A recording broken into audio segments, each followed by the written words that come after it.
الله نحمده ونستعينه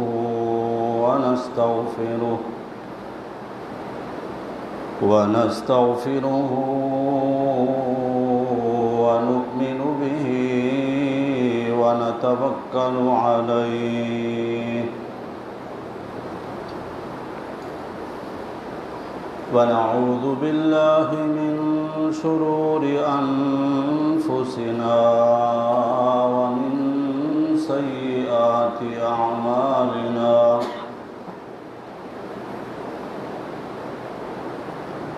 من يهده الله فلا مضل له ومن يضلله فلا هادي له شهادة أن لا إله إلا الله وحده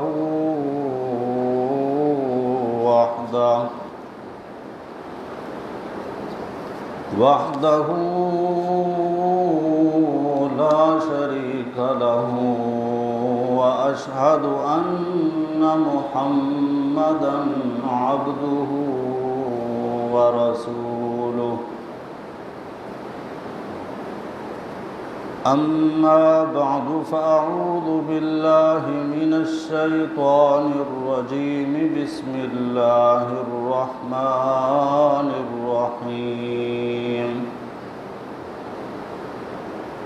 والذين آمنوا وهاجروا وجاهدوا في سبيل الله والذين آووا ونصروا أولئك هم المؤمنون حقا لهم مغفرة ورزق كريم صدق الله وصدق رسوله النبي الأمين الكريم ونحن على ذلك لمن الشاهدين والشاكرين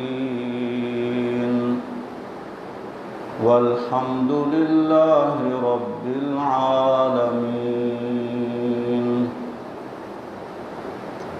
اللهم صل على محمد وعلى آل محمد كما صليت على إبراهيم وعلى آل إبراهيم إنك حميد مجيد اللهم بارك على محمد وعلى آل محمد كما باركت على إبراهيم وعلى آل إبراهيم إنك حميد مجيد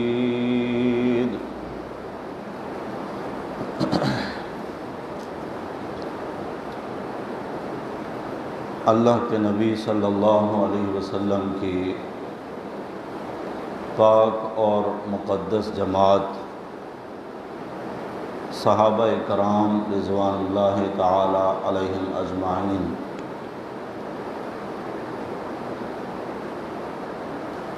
کی شان عظمت اللہ کے ہاں ان کا جو مقام ہے اس کا بیان آپ حضرات کچھ عرصے سے سنتے چلے آ رہے ہیں۔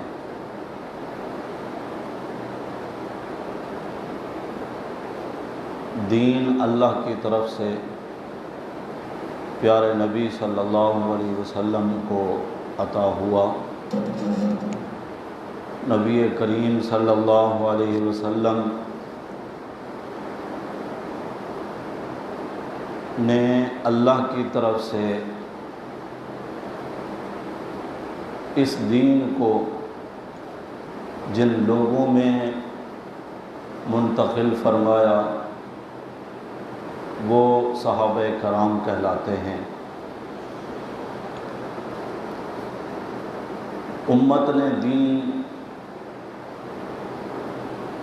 صحابہ سے لینا ہے اور صحابہ نے دین اللہ کے نبی سے لیا ہے اور اللہ کے نبی نے دین اللہ سے لیا۔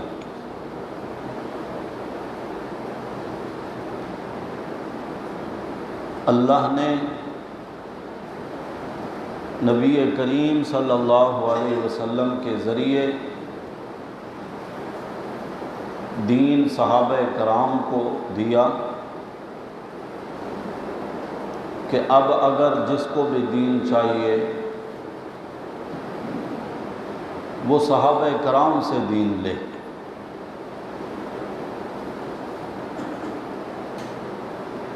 آپ حضرات کو یہ آیت کریمہ یاد ہے، الیوم اکملت لکم دینکم۔ اگر دین صرف میرے نبی تک ہوتا یہ کم کی بات نہ ہوتی، کا کی بات ہوتی۔ الیوم اکملت لک دینک، میرے پیغمبر آپ کے لیے ہم نے آپ کا دین مکمل کیا۔ اللہ نے یوں نہیں فرمایا اکملت لکم دینکم۔ اور یہ آیت کریمہ جس وقت نازل ہو رہی تھی حج کا دن تھا، نبی کریم صلی اللہ علیہ وسلم صحابہ کرام کی جماعت میں خطبہ ارشاد فرما رہے تھے۔ جن خوش قسمت لوگوں نے میرے نبی کے ساتھ حج کیا، اللہ ان کی تعداد کو صحیح جانتے ہیں، بعض نے 90,000 تک بتایا، بعض نے لاکھ سے بھی زیادہ بتایا۔ جو موجود تھے وہ بھی، اور جو اس وقت موجود نہیں تھے لیکن میرے نبی صلی اللہ علیہ وسلم کے صحابی تھے، جن کی تعداد 4,25,000 تک بتائی گئی ہے۔ پہلے ایماندار ابو بکر صدیق رضی اللہ تعالیٰ عنہ سے لے کر آخر میں آنے والے صحابی تک ہر ایک کو اللہ نے مخاطب کر کے فرمایا کہ ہم نے تمہارے لیے تمہارا دین مکمل کر دیا۔ بعد کی امت نے اب اگر دین لینا ہے تو صحابہ سے لینا ہے۔ میرے نبی صلی اللہ علیہ وسلم اپنے بعد آنے والے بہت سارے فتنوں کا تذکرہ فرما رہے ہیں۔ میری امت کے لوگوں تم بہت فتنے دیکھو گے، دین میں نئی نئی چیزیں داخل کی جائیں گی، ایجاد کر دی جائیں گی، یعنی دین میں اضافہ ہوگا بدعات کا۔ صحابی عرض کرتے ہیں یا رسول اللہ صلی اللہ علیہ وسلم حق کی پہچان کیسے ہوگی، کیسے پتہ چلے گا صحیح راستہ کون سا ہے، غلط راستہ کون سا ہے؟ اس کا معیار اللہ کے نبی صلی اللہ علیہ وسلم نے بتایا، فرمایا ما انا علیہ و اصحابی، جس راستے پر تم مجھے دیکھتے ہو اور میرے صحابی کو دیکھتے ہو وہ راستہ صحیح اور حق راستہ ہے۔ آپ نے صرف اتنی بات نہیں فرمائی کہ جس راستے پر میں ہوں، بلکہ اپنے ساتھ آپ نے اپنے صحابی کو بھی ملایا۔ معلوم ہوا کہ جس راستے پر اللہ کے نبی صلی اللہ علیہ وسلم امت کو چھوڑ کے جا رہے ہیں، صحابہ نے اسی راستے پر چلتے رہنا ہے اور کوئی صحابی ادھر ادھر نہیں ہو سکتا۔ اسی وجہ سے اللہ کے نبی صلی اللہ علیہ وسلم نے صحابہ کرام کے بارے میں بتا دیا کہ جس راستے پر میں ہوں اور میرے صحابی ہیں وہی راستہ حق راستہ ہے اور صحیح دین کا راستہ ہے۔ ایمان کے لیے معیار اللہ نے ان کو بنایا، ان پر تانا زنی کرنے والوں کا منہ بند کرنے کے لیے اللہ نے صحابہ کرام کا دفاع کیا۔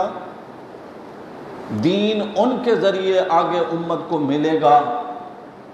جسے دین چاہیے وہ میرے نبی کے صحابہ سے لے، جس راستے پر صحابی ہے وہ دین ہے، جس راستے پر صحابی نہیں تو سمجھ لو کہ وہ دین نہیں۔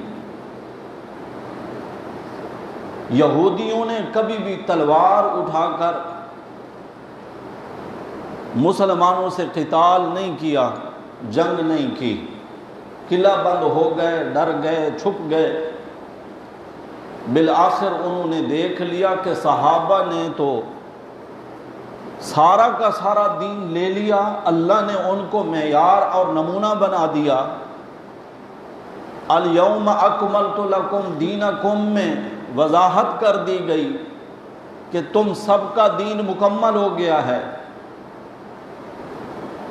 کیوں نہ انہی صحابہ کرام کو مشکوک کر دیا جائے،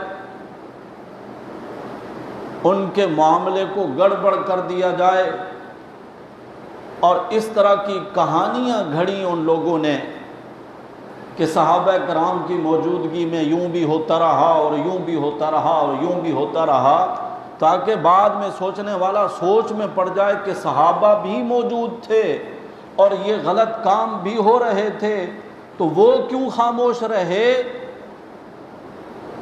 اور یہیں سے آ کے پھر معاملہ شک میں پڑ جائے گا۔ ان کی بات یعنی یہودیوں کی بات پھر ماننی پڑے گی کہ نعوذ باللہ اللہ کے نبی صلی اللہ علیہ وسلم کے بعد آپ کی جماعت دین سے ہٹ گئی تھی، پھر گئے تھے یہ لوگ۔ اس وجہ سے ان کے سامنے غلط کام ہوتے رہے اور وہ خاموشی سے سنتے اور دیکھتے رہے، تو دین سارا کا سارا مشکوک ہو جائے گا۔ دین ہم تک پہنچا ہے اللہ کے نبی کی جماعت کے ذریعے۔ پیارے نبی صلی اللہ علیہ وسلم کا کوئی قول، کوئی فعل، کوئی عمل براہ راست ہم نے نہیں دیکھا، ہم نے نہیں سنا،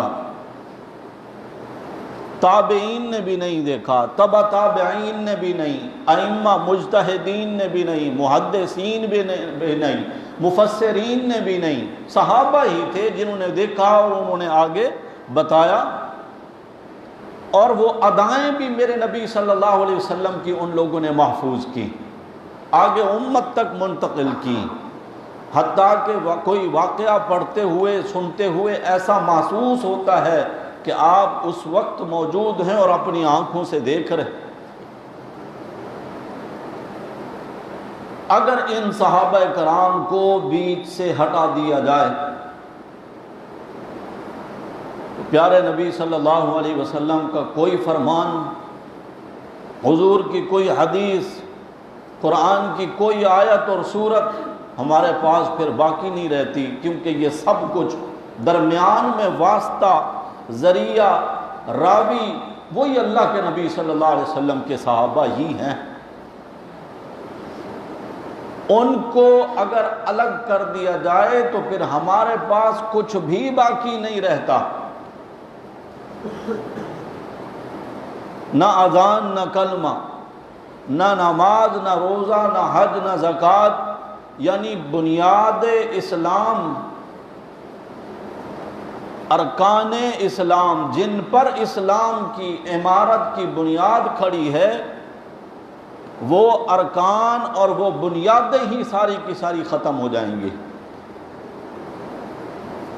تو اس لیے مسلمانوں کو چاہیے کہ وہ اللہ کے نبی صلی اللہ علیہ وسلم کی پاک جماعت پر اسی طرح اعتماد کریں جس طرح قرآن نے کہا اور جس طرح اللہ کے نبی صلی اللہ علیہ وسلم نے اپنے فرمان میں فرمایا۔ ان کے ساتھ ان کا جو راستہ ہے، جو ان کا طریقہ ہے، حقیقت میں وہی اسلام کا راستہ ہے، اسی پر اگر ہم چلتے رہے تب ہماری کامیابی ہے، ورنہ سوائے ناکامی اور خسارے اور نقصان کے ہم کچھ بھی حاصل نہیں کر سکتے۔ بعد میں آنے والے چاہے محدث ہوں، مفسر ہوں، فقیہ ہوں، امام ہوں، کسی کے ایمان کے بارے میں فیصلہ ہوگا کہ وہ کس درجے کا مومن ہے، وہ فیصلہ تو ہوگا قیامت کے دن، جس طرح میرے اور آپ کے بارے میں بھی فیصلہ ہوگا۔ صحابہ وہ جماعت ہیں کہ جس دور میں وہ ایماندار تھے، اسی دور میں چونکہ قرآن نازل ہو رہا تھا، قرآن نے ان کے ایمان کی گواہیاں دیں۔ میرا اور آپ کا ایمان کس درجے کا ہے، کتنا معتبر ہے، یہ تو اللہ کے ہاں جا کر پتہ چلے گا۔ صحابہ کرام وہ خوش قسمت لوگ تھے جن کے ایمان کو اللہ نے دنیا ہی میں بیان فرمایا، ان کا تقوی، ان کی امانت، ان کی دیانت، ان کی صداقت اور شرافت، اس کو اللہ نے جگہ جگہ قرآن پاک میں بیان فرمایا ہے۔ قرآن کو ماننے والا، قرآن کو پڑھنے والا، قرآن کو سمجھنے والا کبھی بھی کسی بھی ایک صحابی کے بارے میں بھی بد ظن نہیں ہو سکتا، کیونکہ دنیا کیا ہر قول، ہر کتاب، ہر تحریر غلط ہو سکتی ہے، اللہ کی کتاب غلط نہیں ہو سکتی۔ اس سے بڑھ کر ہمارے پاس کوئی دلیل نہیں۔ وہ بڑے لوگ تھے جو ایمان لائے۔ قرآن جب کہتا ہے یا ایھا الذین آمنو، کیا معنی ہے؟ اے ایمان والو، سب سے پہلے مخاطب جو لوگ ہیں وہ یہی صحابہ کرام۔ جب حضور فرماتے ہیں اللہ کی طرف سے یہ آیت نازل ہوئی ہے یا ایھا الذین آمنو، تو سامنے ابو بکر صدیق ہیں، عمر فاروق ہیں، عثمان ذی النورین ہیں، حیدر کرار ہیں، حسن و حسین ہیں، معاویہ ابو سفیان ہیں۔ یہی صحابہ کرام سامنے وہ مخاطب بیٹھے ہیں، اور حضور بتاتے ہیں کہ اللہ نے قرآن میں یہ آیت نازل فرمائی ہے، اے ایمان والو۔ ایمان لائے، تکالیف برداشت کی، ایمان لائے۔ بوڑھی عورت، وقت کا ابو جہل اس کو بلاتا ہے، جس کو میرے نبی نے اس امت کا فرعون قرار دیا، اور موسیٰ علیہ السلام کے فرعون سے بھی بڑا فرعون قرار دیا۔ لا الہ الا اللہ چھوڑ دے، انتہائی غریب عورت ہے، کمزور عورت ہے، کوئی مضبوط خاندان پس منظر، کوئی قبیلہ بھی نہیں، وہ کہتی ہے سب کچھ چھوڑ سکتی ہوں، لا الہ الا اللہ نہیں چھوڑ سکتی۔ اس نے کہا اس کا نتیجہ جانتی ہو؟ کہنے لگی کلمہ پڑھنے سے پہلے ہی اس کا نتیجہ سوچ لیا تھا۔ اس نے 2 اونٹ منگائے، اس کمزور عورت کے ایک پاؤں کی رسی ایک اونٹ سے باندھ دی، اور دوسرے پاؤں کی رسی دوسرے اونٹ میں، ایک کا رخ مشرق کی طرف، دوسرے کا مغرب کی طرف۔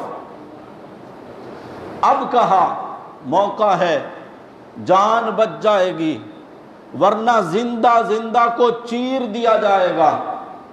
میرے نبی کو ماننے والی صحابیہ سیدہ سمیہ رضی اللہ تعالی عنہا، خواتین میں پہلی شہید، اسلام کی پہلی شہید۔ دیکھیں یہ وہ لوگ ہیں جنہوں نے ایمان کی لذت کو چکھا، پھر ہر دنیا کا دکھ، ہر تکلیف، ہر مصیبت ان کو کم لگنے لگی۔ ایمان مل گیا ہے تو بس پھر کسی چیز کی پرواہ نہیں۔ کہتی ہے جان جائے گی نا، ایمان پھر بھی نہیں چھوڑوں گی۔ محمد الرسول اللہ صلی اللہ علیہ وسلم کے ہاتھ میں اپنا ہاتھ دیا ہے، یہ واپس لے لوں، چھڑا لوں، دامن مصطفیٰ کے ساتھ میری نسبت لگی ہے، یہ نسبت پیچھے کر لوں، نہیں چھوڑتی۔ اس نے اونٹوں کو اٹھایا، دو رخ میں دوڑا دیا، جسم کے دو ٹکڑے ہو گئے، چیر دیا گیا جسم سیدہ سمیہ کا، ایمان نہیں چھوڑا۔ ظالم کہتے ہیں کہ نبی کے بعد یہ لوگ پھر گئے تھے، پہلے نہیں چھوڑ سکتے تھے؟ کون زبردستی ان کو لایا تھا؟ نہیں، اللہ ان کو چن کر لائے میرے نبی کے پاس، کیونکہ اللہ کو پتا تھا یہی وہ لوگ ہیں، یہی وہ جماعت ہے جنہوں نے دین کو لینا ہے، پھر جان چلی جائے گی دین کو نہیں چھوڑیں گے یہ لوگ۔ اس طرح تو میرے پاس بھائیوں ہزاروں مثالیں ہیں۔ یہ وہ لوگ ہیں جو صحابہ کرام کہلاتے ہیں، ایمان لائے، مشکلات آئیں، برداشت کی، اللہ کی طرف سے حکم آ گیا ہجرت کرو، ہجرت کر لی۔ ہجرت کرنا آسان ہے؟ آبائی وطن کو چھوڑنا، جو آشیانہ بنایا ہے گھر اسے چھوڑنا، بیوی بچوں کو چھوڑنا، خاندان کنبہ قبیلہ، اور جہاں پر تجارت، آپ کے روزگار کے مواقع، سب کچھ کو ایک دم چھوڑ کے چلے جائیں، ساتھ میں صرف وہ لا الہ الا اللہ ہے اور کچھ بھی نہیں۔ صحابہ نے اس کی کوئی پرواہ نہیں کی، چل پڑے، ہجرت کر لی۔ اور کس انداز میں کی؟ عشرہ مبشرہ صحابہ کرام میں ایک نام ہے میرے نبی کے صحابی کا، عبد الرحمن ابن عوف رضی اللہ تعالی عنہ۔ والدین، بہن بھائی مسلمان نہیں ہیں، آپ کو اللہ نے دولت ایمان عطا کی، حکم آ گیا ہجرت کرو۔ یہاں پر تو ظالم کھل کر نماز بھی نہیں پڑھنے دیتے، دین کی دعوت بھی نہیں دے سکتے، کام نہیں کر سکتے۔ دن کے اجالے میں جاتے ہیں تو کوئی زندہ نہیں چھوڑتا، پھر مظالم۔ فیصلہ یہ کیا کہ رات کی تاریکی میں یہاں سے نکلتے ہیں۔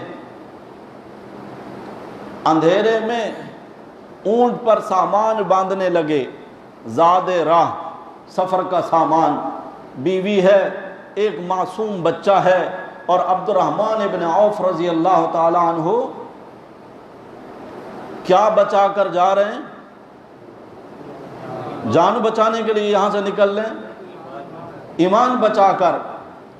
بھئی یہی قیمتی متاع میرے پاس آئی ہے، کوئی اسلام کا، دین کا ڈاکو اس پر ڈاکہ نہ مار سکے، میں اپنا ایمان یہاں سے لے جاؤں۔ سامان باندھتے ہوئے آوازیں ہوئیں تھوڑی سی، والد کی آنکھ کھلی، بھائی جاگ گئے، بھائی عبد الرحمن خیریت ہے؟ رات کی تاریکی میں سواری کا انتظام ہو رہا ہے، کہاں کا ارادہ ہے؟ میرے نبی کا صحابی ہے، غلط بیانی نہیں کر سکتا، کیونکہ یہی تو وہ لوگ ہیں جن کے بارے میں اللہ قرآن میں کہتا ہے اولئک هم الصادقون، اول نمبر پر آنے والا صدیق ہے اور باقی سارے صادق ہیں، سچے ہیں۔ کہنے لگے اپنے نبی صلی اللہ علیہ وسلم کے پاس جا رہا ہوں مدینہ منورہ۔ انہوں نے کہا ٹھیک ہے، دین تمہارا اپنا ہے، مرضی تمہاری اپنی ہے، لیکن یہ جو اونٹ ہے نا، یہ سواری کا میں نے آپ کو دیا تھا، میری امانت مجھے واپس دیں، یہ تو میں نہیں دے سکتا۔ والد نے اونٹ کی نکیل پکڑی، لے گئے، بھائی آ گئے، بھائی عبد الرحمن ٹھیک ہے آپ جا رہے ہیں ہجرت کر کے، آپ کی گود میں یہ جو بچہ ہے یہ ہمارا خون ہے، ہمارے خاندان کا ایک فرد ہے، اسے ہم نہیں جانے دیں گے، ساتھ ہمارے حوالے کریں۔ چھین لیا بچہ، برابر والا گھر، سسر بھی ہیں، چچا بھی، آوازیں بلند ہوئیں بھائیوں کے درمیان، والد کے درمیان، وہ بھی جاگ گئے، آ گئے، خیریت کیا ہوا؟ انہوں نے کہا دیکھو جی عبد الرحمن جا رہے ہیں، مدینہ جا رہے ہیں۔ اس نے کہا میں نے بیٹی آپ کے نکاح میں دی تھی، ٹھیک ہے، لیکن اس کا یہ مطلب تو نہیں کہ ہم اپنی بیٹی کی شکل تک بھی نہ دیکھ سکیں، اس کو ہم نہیں جانے دیں گے، اپنی بیٹی کا انہوں نے ہاتھ پکڑا اور اپنے گھر لے گئے۔ حضرت عبد الرحمن ابن عوف رضی اللہ تعالیٰ عنہ کا زاد راہ، سامان سفر، سواری، بیٹا، بیوی سب لے گئے۔ کہنا سننا بہت آسان ہے، اولاد والے اپنے جگر پہ ہاتھ رکھ کر ذرا سوچیں اور ذرا اس سفر کا بھی تصور کر لیں۔ آج کا سفر نہیں جو مکہ سے مدینہ آپ 4-5 گھنٹے میں تیز رفتار سواریوں پر، کہ آپ اگر پانی کا پیالہ بھی ہاتھ میں لے کے بیٹھتے ہیں تو آپ کو کوئی پرواہ نہیں ہوتی۔ آج کا یہ سفر نہیں، سنگلاخ پہاڑوں اور پتھریلی زمین اور شدید ترین گرمی کا سفر بغیر سواری کے۔ عبد الرحمن ابن عوف پھر بھی چل پڑے یہاں سے، پیادہ پیدل، سامان سفر بھی ساتھ نہیں۔ اللہ اکبر۔ اس وقت تو اونٹوں گھوڑوں پر بھی 1 ہفتہ کم از کم لگتا تھا مکہ سے مدینہ، تو پیدل کتنا عرصہ لگا ہوگا۔ قصہ مختصر، میرے نبی صلی اللہ علیہ وسلم مسجد نبی شریف میں تشریف فرما ہیں، سامنے دیکھا عبد الرحمن آئے، پھٹے پرانے کپڑے ہیں، پاؤں میں جوتا نہیں، سر پہ میلی کچیلی پگڑی، اجڑی ہوئی کیفیت اور حالت، وہ پوری حالت۔ اس کا تصور کریں، ایک شخص اتنا لمبا سفر پیدل کر کے آئے ہیں، نبی کریم صلی اللہ علیہ وسلم نے کھڑے ہو کر استقبال کیا، مرحبا عبد الرحمن۔ عام لوگ ہیں یہ، کوئی میراثی، کوئی چوڑا، کوئی بھنگی، ان کے بارے میں کچھ بھی کہہ دے، جن کے لیے اللہ کے نبی کھڑے ہو کر اپنا سینہ فراخ کرتے ہیں اور ہاتھ یوں بلند کرتے ہیں، آئیے عبد الرحمن، ماشاءاللہ خیریت سے آ گئے؟ جی یا رسول اللہ، کیسا سفر رہا؟ اے اللہ کے رسول، میرا سامان سفر ابا نے چھین لیا، سواری کا اونٹ تھا وہ بھی لے لیا، ایک ہی میرا بیٹا تھا نور نظر، وہ بھی لے لیا، محبت کرنے والی رفیقہ حیات میری بیوی وہ بھی لے لی۔ حضور نے فرمایا کوئی بات نہیں عبد الرحمن، سامان چھن گیا نا، ایمان کا بتاؤ۔ یا رسول اللہ وہی چیز تو ہے جسے لے کر آیا ہوں۔ میں نے پھر پرواہ نہیں کی، بیوی کی، بیٹے کی، سامان کی، سواری کی، مجھے پھر کسی چیز کی پرواہ نہ رہی کہ ایمان تو میرے پاس پھر بھی محفوظ ہے، میں وہ لے کے جا رہا ہوں۔ ایمان ہے، بیٹا اللہ پھر بھی دے دیں گے، بیوی بھی مل جائے گی، سواری بھی مل جائے گی، سب کچھ مل جائے گا۔ ایمان اگر چلا جاتا تو پھر میرے پاس کیا باقی رہتا؟ حضور اکرم صلی اللہ علیہ وسلم بھائی چارہ قائم فرما رہے ہیں، اخوت اسلامی جس کا تصور پوری کائنات کے کسی مذہب میں نہیں ملتا ہے۔ مہاجرین آنے والوں کو انصار نے جو ان کے ساتھ رویہ اختیار فرمایا، حضور نے عبد الرحمن ابن عوف رضی اللہ عنہ کا ہاتھ پکڑا، عبد الرحمن آئے تمہارے بھائی ہیں، اے انصار مدینہ کے رہائشیوں، اے قبیلہ خزرج اور اوس کے باسیوں، یہ تمہارا بھائی ہے، اسلامی بھائی ہے، تمہارا مسلمان بھائی ہے، لا الہ الا اللہ کی بدولت اس پر مشکلات آئی ہیں، تمہارے پاس آیا ہے، کون ہے جس کو اپنا بھائی بناتا ہے؟ حضرت عبد الرحمن رضی اللہ تعالیٰ عنہ کے لیے حضرت سعد رضی اللہ تعالیٰ عنہ کھڑے ہو گئے، یا رسول اللہ صلی اللہ علیہ وسلم عبد الرحمن میرا بھائی ہے۔ حضرت سعد آگے بڑھے، حضرت عبد الرحمن کا ہاتھ پکڑا، گھر میں لے کر آئے، بھائی عبد الرحمن آپ میرے بھائی ہیں، اللہ نے مجھے سب کچھ دیا، یہ میرا گھر ہے مدینہ میں، میرے گھر جیسا کسی کا گھر نہیں ہے، اپنا گھر ویسے بھی ہر ایک کے لیے اچھا ہوتا ہے۔ حضرت سعد ماشاءاللہ بہت کھاتے پیتے تھے، اللہ نے صاحب ثروت بنایا تھا، میں اپنے گھر کے 2 حصے کر دیتا ہوں، چناؤ آپ کا ہے، جو حصہ آپ کو پسند ہو، ایک آپ کا ایک میرا۔ بھائی عبد الرحمن، بخاری شریف کی حدیث ہے، میری 2 بیویاں ہیں، میں ایک کو طلاق دے دیتا ہوں، اس کی عدت گزر جائے، آپ اس سے نکاح کر لیں۔ بھائی عبد الرحمن آئیے میں آپ کو اپنا باغ دکھاتا ہوں۔ ارے میرا باغ، کھجوروں کا باغ، اتنے ٹن اتنے من اس کی کھجوریں آتی ہیں سال بعد، اور اتنا اچھا باغ تو مدینہ میں کسی کا بھی نہیں۔ میں اپنے باغ کے 2 حصے کر دیتا ہوں، چناؤ آپ کے اوپر چھوڑتا ہوں، جو حصہ آپ کو پسند آئے، ایک آپ کا ایک میرا۔ اللہ کے نبی صلی اللہ علیہ وسلم کے مہمان تھے یہ۔ اللہ کے نبی صلی اللہ علیہ وسلم نے ان کو حضرت سعد کے حوالے کیا، سعد ان کو حصے دے رہے ہیں۔ آسمان کے رب نے ویڈیو بنائی، کیسٹ میں ریکارڈ کیا، قرآن کی آیت بنا کر نازل فرما دی۔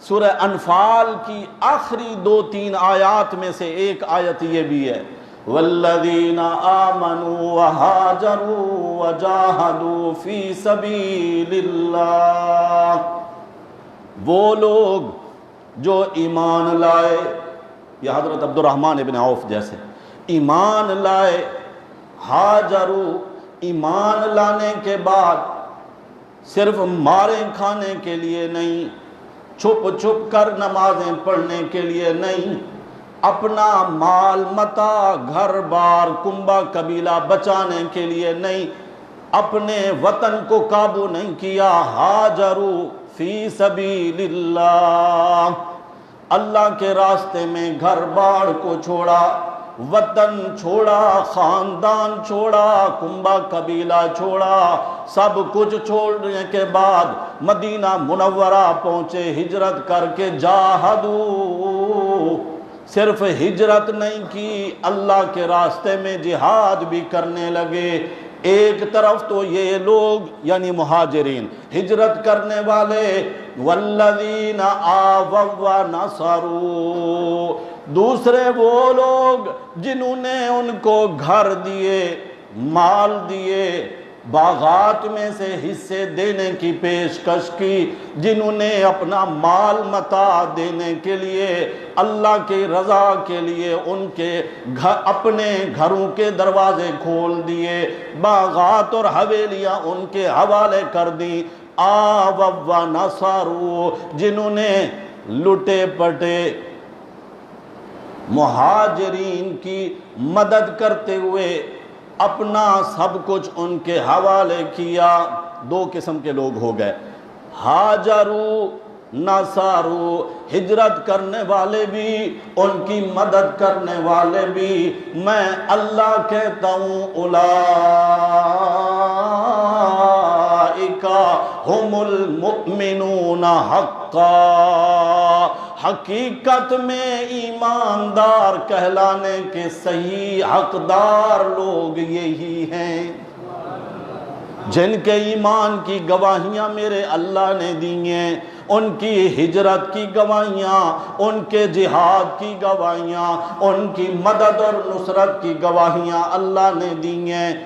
اولئک ہم المؤمنون حقا، اللہ آپ کی طرف سے سند آ گئی ہے، ان کو ایماندار ہونے کا سرٹیفکیٹ مل گیا ہے کہ یہ کامل ایماندار ہیں، بڑا انعام ملا ہے ان کو۔ اللہ فرماتے یہ تو دنیا میں ہی میں نے ان کے لیے ایمان کی سند جاری کی ہے، آخرت میں جو میں نے ان کے لیے بخشش کا سامان کیا ہے، لہم مغفرۃ ورزق کریم، بخشش والا انعام بھی دوں گا، جنت کا وارث بنا کر عزت والی روزی کا بھی میں نے ان کے لیے انتظام کیا ہے۔ میرے اور آپ کے ایمان کا کیا ہے؟ یہ وہ لوگ ہیں جن کے ایماندار ہونے کی گواہی خود اللہ رب العزت نے دی ہے۔ اسی طرح میرے نبی کے صحابی ہیں حضرت حاتب رضی اللہ تعالی عنہ،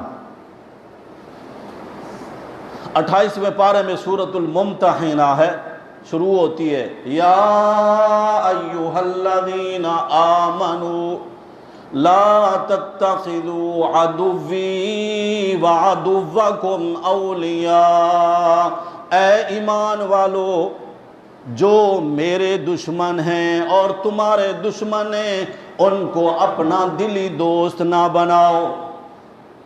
حکم کس کو دیا؟ خطاب کس کا ہے؟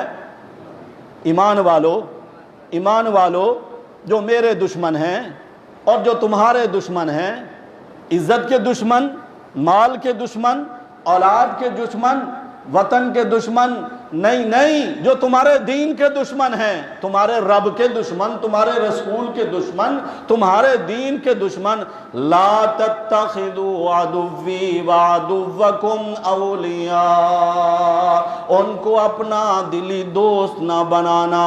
یہ آیت کریمہ کب نازل ہوئی؟ ایماندار ہونے کی گواہی دی جا رہی ہے۔ یا ایھا الذین آمنوا، مکے سے سارا نامی ایک عورت مدینہ منورہ پہنچتی ہیں، مسلمان نہیں ہیں، اور ہے بھی وہ جسے آپ کے دور میں اسٹار کہا جاتا ہے نا، اسٹار، فلم اسٹار، ناچنے والے بھی اسٹار، ستارے، گانے والے بھی ستارے، ناچنے گانے کا کام کرتی تھی۔ میرے نبی کا سخاوت کا، میرے نبی کی سخاوت کا ڈنکا جب عرب میں چلا تو وہ مکہ سے چل کر آئی ہے مدینہ منورہ، نبی کریم صلی اللہ علیہ وسلم کی خدمت میں حاضر ہو کر کہنے لگی ہیں اللہ کے رسول، اللہ کے رسول تو ہم کہہ رہے ہیں، وہ تو مسلمان نہیں تھی، یا محمد، آپ نہیں کہیں گے صلی اللہ علیہ وسلم، صلی اللہ، ایک بار کہیں گے اللہ آپ پر 10 بار رحمتیں بھیجیں گے۔ محدث ابن بشکوال رحمت اللہ علیہ فرماتے ہیں ایک بار جس نے کہا ہے نا صلی اللہ علیہ وسلم، اللہ اس کو 80 سال کی عبادت کا ثواب عطا فرماتے ہیں، صلی اللہ علیہ وسلم۔ سنا ہے آپ بڑے سخی ہیں، آپ کے دروازے سے کوئی خالی نہیں جاتا، ہمارے مجرے سننے والے سارے بدر میں قتل ہو گئے، یہی وڈیرے سردار لوگ، چودھری مالدار یہی ہوتے ہیں نا، کنجریوں کو نچانے والے، ان کے مجرے سننے والے، ان پر مال لٹانے والے، وہ سارے قتل ہو گئے۔ ہماری حالت یہ ہے گھروں میں فاقے پڑ گئے ہیں، پہننے کو کپڑے نہیں، کھانے کو کھانا نہیں۔ اے اللہ کے نبی کچھ انتظام کرا دیں میرے لیے۔ حضور اکرم صلی اللہ علیہ وسلم نے صحابہ کرام سے فرمایا بے شک وہ ایک کافرہ ہے، مشرکہ ہے، ہمارے پاس امید لے کر آئی ہے، حسب توفیق اس کی مدد کرو۔ کسی نے کپڑا دیا، کسی نے کھجوریں دی، کسی نے پیسے دیے۔ یہاں سے جب واپس جانے لگی، حضرت حاتب رضی اللہ تعالیٰ عنہ نے ایک خط اس کے حوالے کیا کہ فلاں فلاں جو مکے کے قریشی سردار ہیں، یہ میرا خط ان تک پہنچا دینا۔ یہ یہاں سے چلی گئی، روانہ ہو گئی، 2-3 دن گزر گئے۔ اللہ کے نبی صلی اللہ علیہ وسلم نے صحابہ کرام سے فرمایا ہمارا ایک راز آؤٹ ہونے جا رہا ہے۔ حضور ان دنوں تیاری فرما رہے تھے فتح مکہ کے لیے، اور آپ صلی اللہ علیہ وسلم اس جہاد کو، اس موقع کو خفیہ رکھنا چاہتے تھے۔ صحابہ کرام کو خصوصی طور پر ہدایات فرما دی تھی کہ یہ خبر باہر نہیں جانے پائے اور تیاریاں مکمل کرو۔ حضرت علی رضی اللہ تعالیٰ عنہ کے ساتھ 2 اور صحابہ کرام کو حضور نے فرمایا وہ جو سارا نامی عورت آئی تھی وہ جا رہی ہے، وہ تمہیں کس مقام پر ملے گی اس جگہ کا نام بھی میرے نبی نے بتا دیا، روضہ خاک کے مقام پر وہ تمہیں عورت ملے گی، گھوڑے دوڑاؤ، اس کے پاس جاؤ، اس کے پاس ایک خط ہے وہ واپس لے کر آؤ۔ یہ صحابہ کرام پہنچے، واقعتاً وہ اس مقام تک پہنچ چکی تھی۔ عالم الغیب اللہ کی ذات ہے، میرے نبی اگر عالم الغیب ہوتے تو جب اس کے پاس خط آیا تھا وہیں پر فرما دیتے کہ یہ خط اس کے پاس آیا ہے، لے کر آؤ ادھر میرے پاس۔ نہیں، آسمان کا رب جب تک خاموش رہا نبی کو بھی علم نہیں، جب آسمان کے رب نے بتایا تو جگہ بھی بتا دی کہ تمہارے پہنچنے تک وہ فلاں مقام تک پہنچ چکی ہوگی۔ انہوں نے کہا آپ کے پاس خط ہے واپس دو، اس نے کہا میرے پاس تو کچھ بھی نہیں، مکر گئی۔ سامان کی تلاشی لی، اونٹ کی تلاشی لی، اونٹ کے پالان کی تلاشی لی، کہیں سے نہیں مل رہا خط۔ صحابہ کرام تو وہ تھے نا جنہوں نے میرے نبی کی ہر بات کو سچا سمجھ کر ایمان لائے تھے۔ حضرت علی رضی اللہ عنہ نے بہت بڑی بات فرمائی، فرمایا میرے نبی نے جو کچھ فرمایا سچ فرمایا۔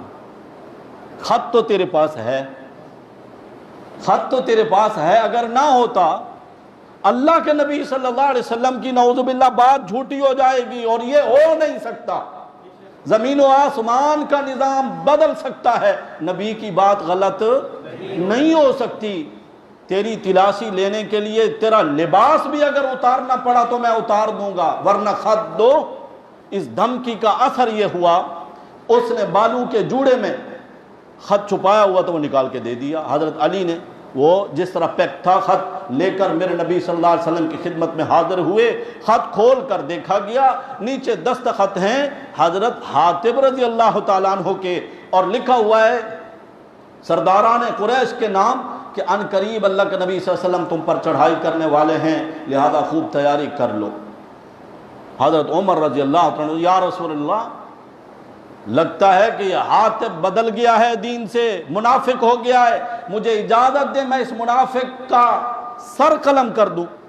حضور نے فرمایا جب تک وجہ معلوم نہیں کریں گے پتہ نہیں چلے گا، حاتب کو بلاؤ۔ حاتب کو بلایا گیا۔ حاتب یہ خط تم نے لکھا ہے؟ جی یا رسول اللہ میں نے لکھا۔ آپ کو نہیں پتا کہ ہم نے منع کیا تھا کہ ہمارا یہ راز کہیں تک نہیں جانا چاہیے، اور آپ ڈائریکٹ مکہ پہنچا رہے ہیں یہ راز۔ انہوں نے کہا یا رسول اللہ صلی اللہ علیہ وسلم آپ پر اللہ نے 2 سال پہلے ہی آیت نازل فرما دی تھی، انا فتحنا لک فتحا مبینا۔ یہ تو میرا ایمان ہے کہ فتح تو آپ کی ہے، کامیابی کے لیے اللہ نے پہلے سے آپ کو اشارے دے دیے۔ میرا خاندان کنبہ قبیلہ کچھ بھی نہیں ہے، مکہ میں صرف میرے اپنے بیوی بچے وہاں رہتے ہیں۔ میں اس خط کے ذریعے مکے کے مشرکین پر احسان کرنا چاہتا تھا تاکہ وہ میرے اس احسان کے بدلے میں میرے بیوی بچوں کا خیال رکھیں گے، اور کوئی میرا ارادہ نہیں تھا۔ حضور نے فرمایا عمر وہ بیچارہ مجبور ہے، جو اس کی اپنی سوچ آئی اس سوچ کے مطابق اس نے کام کیا ہے۔ تو جانتا نہیں ہے کہ یہ بدر کا صحابی ہے، بدر کی جنگ لڑنے والا صحابی ہے حاتب، اور بدر والوں کے لیے ان اللہ قد اطلع علی اہل بدر، اللہ فرماتے ہیں اللہ نے اہل بدر کو جھانک کے دیکھا۔ قد اطلع، ایک ہے ایسے دیکھنا جیسے میں آپ کو دیکھ رہا ہوں آپ مجھے، ایک ہے جھانک کر دیکھنا، یہ کسی خاص چیز کو ہی دیکھا جاتا ہے نا، جھانک کر دیکھا، اور اللہ نے فرمایا اعملوا ما شئتم، آج کے بعد تم کچھ بھی کرتے رہو، قد غفرت لکم، میں نے تمہاری بخشش پہلے ہی کر دی ہے، وبدلت سیئاتکم حسنات، اور میں نے تمہارے سارے گناہوں کو نیکیوں میں بدل دیا ہے۔ اللہ نے قرآن کی یہ آیت نازل فرما دی، یا ایھا الذین آمنوا لا تتخذوا عدوی وعدوکم اولیاء، ایمان والو یہ کیا کر رہے ہو؟ مشرکین سے پینگیں بڑھا رہے ہو محبت کی۔ لا تتخذوا عدوی، جو میرے دشمن ہیں تمہارے دشمن ہیں، ان کو اپنا دلی دوست نہ بناؤ۔ قرآن کی یہ آیت جیسے ہی سنی نا، حضرت حاتب تو گرے اور بے ہوش ہو گئے، پانی کے چھینٹے مار کر ہوش میں لایا گیا۔ صحابہ تانے دینے لگے، ہاں اب اللہ نے ڈانٹا ہے نا، اللہ کی طرف سے تنبیہ آ گئی نا، اللہ نے حکم دے دیا ہے نا کہ آج کے بعد میرا دشمن جو تمہارا دشمن اس کو اپنا دوست نہیں بنانا۔ اس وجہ سے اللہ کی ڈانٹ کی وجہ سے بے ہوش ہو گئے ہو نا۔ حضرت حاتب کہنے لگے نہیں، خوشی کی وجہ سے بے ہوش ہوا ہوں۔ ارے خوشی کس بات کی؟ حضرت حاتب کہنے لگے میں نے بہت بڑا جرم کیا تھا، غلطی ہوئی تھی مجھ سے، میں نے اللہ کے نبی کا راز فاش کیا تھا، لیکن میرے رب نے جب مجھے مخاطب کیا نا تو فرمایا یا ایھا الذین آمنو، مجھے یہ پتہ چلا کہ ایمان سے اب بھی میں نہیں نکلا، میرے اللہ نے وہ خطا میری معاف کی ہے، مجھے ایماندار ہونے کا سرٹیفکیٹ میرے اللہ نے دیا ہے۔ یہ وہ مقدس جماعت ہے جن سے اگر کبھی غلطی ہو جاتی تھی، آسمان کا رب قرآن کے ذریعے ان کی سفارش کرتا تھا، ان کو ہدایات دیتا رہا، اور وہ ہدایات آج تک ہماری اس عظیم کتاب میں موجود ہیں۔ قیامت تک مسلمان یہ تذکرے پڑھتے رہیں گے۔ دین ہمارے پاس انہی لوگوں کے ذریعے پہنچا ہے، ان کو بیچ میں سے نکال دیں تو پھر دین ہمارے پاس کچھ بھی نہیں رہتا۔ میرے نبی کے یہ صحابہ عظیم لوگ ہیں، اللہ ہم سب کو ان کے نقش قدم پر چلنے کی توفیق نصیب فرمائے۔ آخر دعوانا الحمدللہ رب العالمین۔